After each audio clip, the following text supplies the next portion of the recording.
Hello বন্ধুরা, আমাদের চ্যানেলে সবাইকে স্বাগত জানাই। তো এই ভিডিও আজকে রিভিউ করব নারী চরিত্র বেজায় জটিল সিনেমাটির টিজার নিয়ে। তো চলুন আর সময় নষ্ট না করে ভিডিওটি শুরু করা যাক।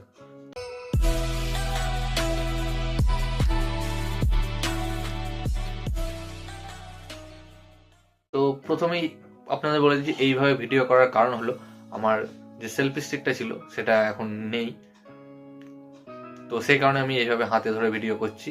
তো এই নারী চরিত্র বেজায় জটিল এই সিনেমাটার আমি যখন প্রি ট্রিজার এসেছিল তখন আমি রিভিউ করেছিলাম এবং ভালো লেগেছিল, এবং এখন এর ট্রিজারটা এসছে। ট্রিজারটা মোটামুটি প্রায় 2 মিনিটের করা হয়েছে। তো টিজারটা কেমন লাগলো? টিজারটাও বেশ ভালো লেগেছে আমার। তো এই যে সিনেমাটি অঙ্কুশ হাজরা নতুন একজন ডাইরেক্টরকে দিয়ে করছেন, সুমিত সাহিল।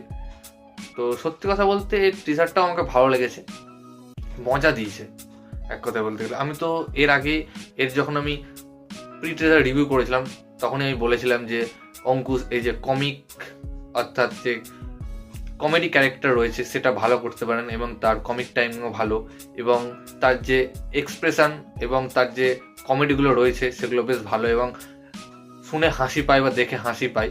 তো এখানেও ঠিক তাই হয়েছে। আমরা তো প্রি টিজারেই এর গল্প জানতে পেরে গেছিলাম কি হতে চলেছে, এবং এখানেও গল্প সেই একই রয়েছে, বাট কিছু ফুটেজ আমরা আলাদা দেখতে পেয়েছি। এবং এখানে আমরা দুটো নায়িকাকেও দেখতে পেয়েছি, ওয়েন্দ্রিলা এবং আরেকটা নায়িকাকে আমি হয়তো চিনি না, তার নাম আমার মনে পড়ছে না, চিনলেও। তো ওয়েন্দ্রিলাকে দেখতে পেয়েছি। তো অঙ্কুশ যতটা সম্ভব মনে হচ্ছে যে ঠিক দেবের মতো করছে। কিছুদিন আগে দেব যেমন সিনেমা করছিল, তার সব সিনেমাতেই রুক্মিণী মৈত্রকে দেখা যাচ্ছিল, এখন অঙ্কুশ ঠিক তাই করছে যে তার সব সিনেমাতেই বা বেশিরভাগ সিনেমাতেই আমরা ওয়েন্দ্রিলাকে দেখতে পাচ্ছি। তো সেটা পরের কথা। তো এই টিজারটাতে আসি। টিজারটা বেশ আমাকে ভালো লেগেছে, বেশ মজা দিয়েছে। আমাকে তো দেখে বেশ মজা এলো, এবং কিছু কিছু এক্সট্রা ফুটেজ দেখলাম, সেখানেও কিছু কমেডি সিন রয়েছে, যে কমেডি সিনগুলো বেশ ভালো।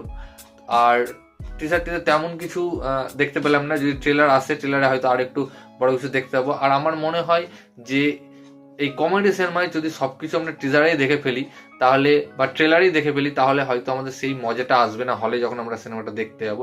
তা আমার মনে হয় যে একটু কম হাসানোই ঠিক আছে, কারণ এর যে কমিক জিনিসটা হলে গিয়ে আমরা সেটা দেখে মজা পাবো না যদি সবকিছু আমরা ট্রেলার বা টিজারেই দেখে ফেলি। তো আশা করি আপনাদেরও এই টিজারটা ভালো লাগবে, আমার তো বেশ ভালো লেগেছে। তো এই ভিডিওটা এতটুকুই গাইস। ভিডিওটি ভালো লাগলে অবশ্যই ভিডিওটাকে লাইক, কমেন্ট, শেয়ার, আমার চ্যানেলটিকে সাবস্ক্রাইব করুন, এবং আমাকে ইনস্টাগ্রামে ফলো করতে পারেন, লিঙ্ক আমি ডিসক্রিপশনে দিয়ে দেবো। ভিডিও দেখার জন্য থ্যাংক ইউ, ধন্যবাদ।